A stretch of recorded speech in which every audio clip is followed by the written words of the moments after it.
Bom, pessoal, dando continuidade aqui à nossa aula, nossa linha de raciocínio, já damos aqui uma olhada no nosso quadro aqui que diferencia, né, o crescimento da criança entre 6 a 10 anos de idade, onde se iniciamos ali a iniciação desportiva, beleza? Vamos dar continuidade aqui à nossa linha de raciocínio e daí encerrando assim nosso segundo momento de aula.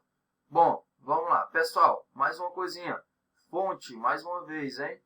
Livro de Galarrum e Osmun, em 2001, beleza? Mais uma fonte. Você pode estar pesquisando esse livro, creio que deve ter algumas partes dele em PDF pelo Google Acadêmico. Bom, pessoal, vamos lá, dando continuidade. Análise dos fatores envolventes em programas de treinamento desenvolvidos com crianças. Bom, os fatores importantes que devem ser levados em conta são os elogios e repreensões dos formas de procurar as melhores atitudes para o progresso dos praticantes, segundo Machado em 2011. Na brincadeira, as crianças podem pensar e experimentar situações novas, ou mesmo do seu cotidiano, isentos das pressões situacionais, beleza? Segundo o Arkscope, em 95, página 66. Continuando, pessoal, vamos lá. A iniciação também esportiva, ela deve ser realizada em um ambiente descontraído, voltado ao treinamento lúdico e menos rígido. Quando o ambiente é agradável, a criança tende a se interessar mais e, consequentemente, compromete-se mais com o treinamento. Bom, pessoal, quanto mais lúdico você fizer sua iniciação esportiva ou desportiva com seu aluno, eles vão criar mais interesse, sabendo que a idade dessas crianças, né, entre 9 a 10 anos de idade, a 6 a 10 anos de idade, ela está na fase de lúdica ainda, né? A sua imaginação é muito ampla ainda. Então vocês devem trabalhar iniciações esportivas sempre como eu falei, com jogos recreativos, com ludicidades, com pré-desporto. Assim vocês vão estar conseguindo trazer para o seu aluno que ele tenha mais prazer de realizar determinada atividade que você está propondo para ele, e assim ele vai ter mais interesse ainda na sua aula, beleza? Vamos lá. As brincadeiras e jogos são atividades indispensáveis para o desenvolvimento da personalidade da criança, permitindo às crianças a atribuir e decidir insensatamente e assumir papéis a serem apresentados. Dando continuidade, pessoal. Só um momentinho. Bom, bora lá. Dando continuidade. B. Significados diferentes aos objetivos, transformando-os em brinquedo. C. Levantar hipótese. Resolver problemas e pensar ou sentir sobre seu mundo e o mundo mais amplo a qual não teriam acesso no seu cotidiano infantil. Vamos lá, pessoal, dando continuidade. O educador físico ou profissional de educação física, como chamamos, deve favorecer um ambiente saudável, onde a criança poderá ter possibilidades de fazer suas escolhas, levantar hipótese, errar e desenvolver-se.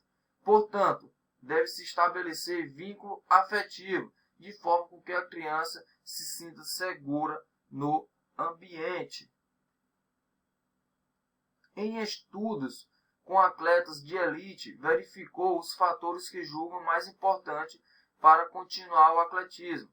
Primeiramente, é a força de vontade e o segundo é o incentivo técnico. Bom, pessoal, é bom pegar um pouquinho dessa teclazinha aqui, do segundo, né, que é o incentivo técnico, segundo o Nascimento de 2005. Quando você é um professor que incentiva seu aluno a fazer alguma prática, ele vai se sentir mais seguro com a pessoa ao lado dele para realizar algum movimento ou prática esportiva. E a pesquisa ela quer mostrar não somente a preocupação com o aumento de cargas e treinamentos intensos, mas focar que quanto mais estímulos são lhe oferecidos, mais informações ocorrem em seu organismo, sendo onde a criança cresce e desenvolve. Pessoal, continuando mais um novo assunto, as classificações dos jogos. Caillois, em 90, ele nos dizia ainda que a personalidade humana é fortemente influenciada pelas atividades lúdicas, consideradas instrumentos importantes da cultura e da sociedade. Portanto, o autor afirma que... Só um minuto, pessoal. Probleminha aqui. Bora lá. Portanto, o autor afirma que em quaisquer atividade lúdica está presente um sistema de relações sociais, permitindo a compreensão das características dos jogos. Abaixo apresentamos um quadro em algumas características dos jogos apresentados por Unziga em 2010 e Caillois em 1990. Bom, pessoal, essa é a tabela de jogos segundo Unziga e Caillois. Para Unziga tem manipulação de realidade, Caillois demonstrações de superioridades. Para um voluntário, para outros desafio. É um jogador em um campo delimitado e imaginário. O outro implica riscos e regras. Vocês podem estar pausando o vídeo e ver detalhadamente o que cada um está explicando em cada lado das suas ideias. Beleza? Esse quadro ele foi adaptado para o Freire em 2005. Mas vocês podem estar pausando esse vídeo e olhando o que cada um coloca através das suas classificações de jogos, beleza? Para Unziga em 2010, o jogo representa 4 características fundamentais, das quais não podemos esquecer. Vamos lá, a primeira. 1. O jogo é uma atividade voluntária, isto é, o jogo ele é totalmente livre. 2. O jogo não é vida real, representa uma evasão, trata-se de um faz de conta temporário. 3. O jogo ele caracteriza-se por um isolamento e limitação. E 4. O jogo cria ordem, e é ordem. Suas regras são absolutamente obrigatórias, pois, se não cumpridas, determinam o fim do jogo.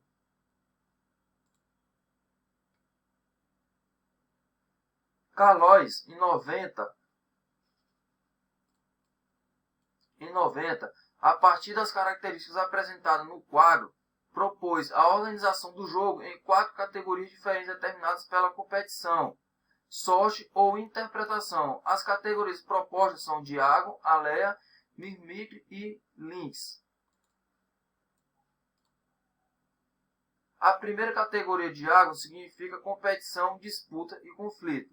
Agrupa os jogos que garantem condições de igualdade a todos os participantes, sendo determinante para a vitória as habilidades exigidas pelo jogo.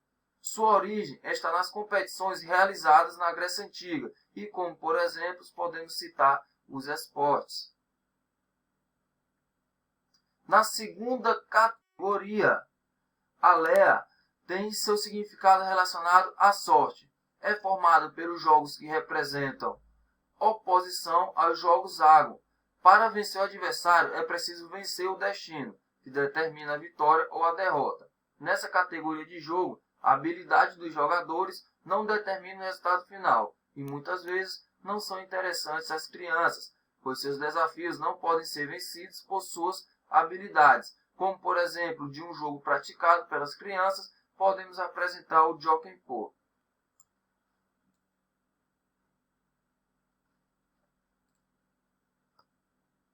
Agon e Alea são ao mesmo tempo contrários simétricos, pois ambos são controlados pela mesma lei e que garante igualdade de condições a todos os jogadores.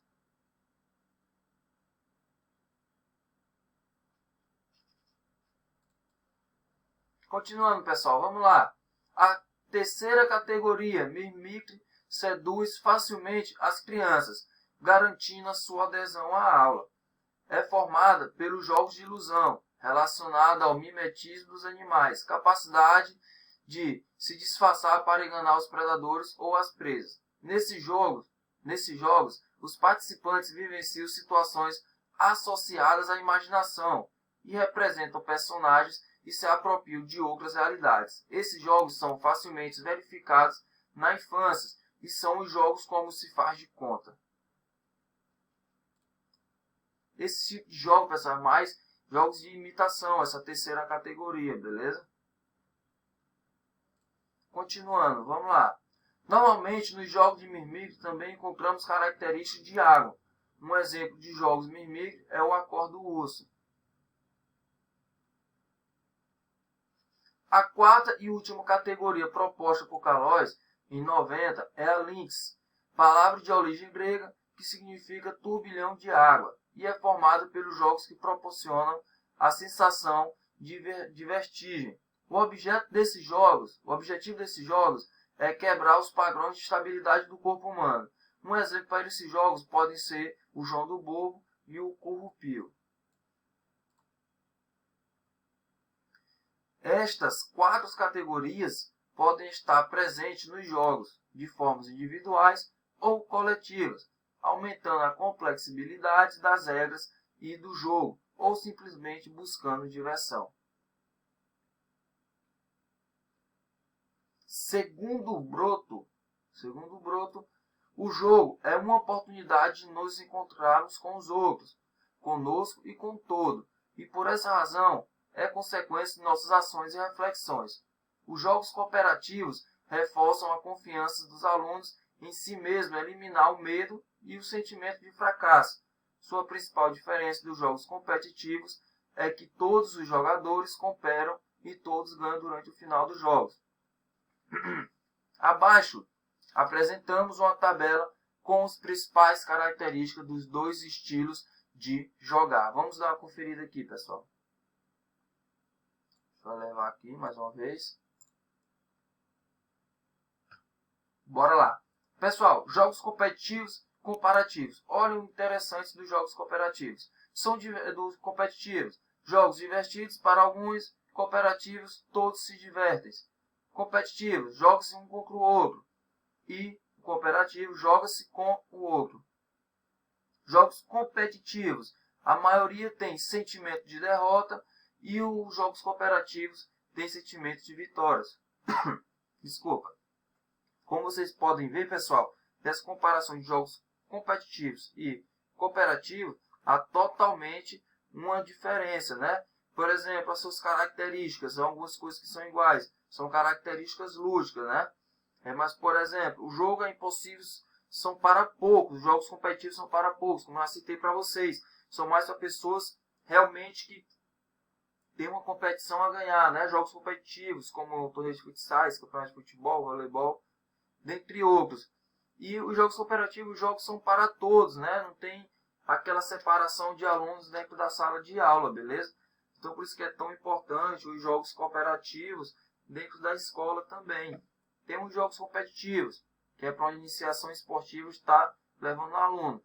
Mas os jogos cooperativos, tendo como conteúdo para a área da educação, é bastante importante vocês colocar como conteúdo para vocês aplicarem tanto no seu estágio, na sua formação acadêmica, como futuramente como profissional formado e atuando na escola, beleza? Pessoal, a gente está encerrando o nosso raciocínio aqui hoje, nossas aulas online. Nas classificações dos jogos, já tem um pouquinho mais de conteúdos que vai ser colocado para a próxima aula, porque o tempo não deu, beleza? No mais, tenham uma ótima semana, tem uma próxima atividade para vocês, e a gente vai ter mais uma interação no Meet, discussão, possivelmente de algum determinado artigo científico. No mais, é isso. Mais uma vez, tenham uma ótima semana, início de semana. Um abraço para todo mundo e obrigado mais uma vez à Faculdade FEMAF por me oportunizar de estar ministrando mais uma aula para vocês, beleza? Até mais, um abraço e até o nosso próximo encontro.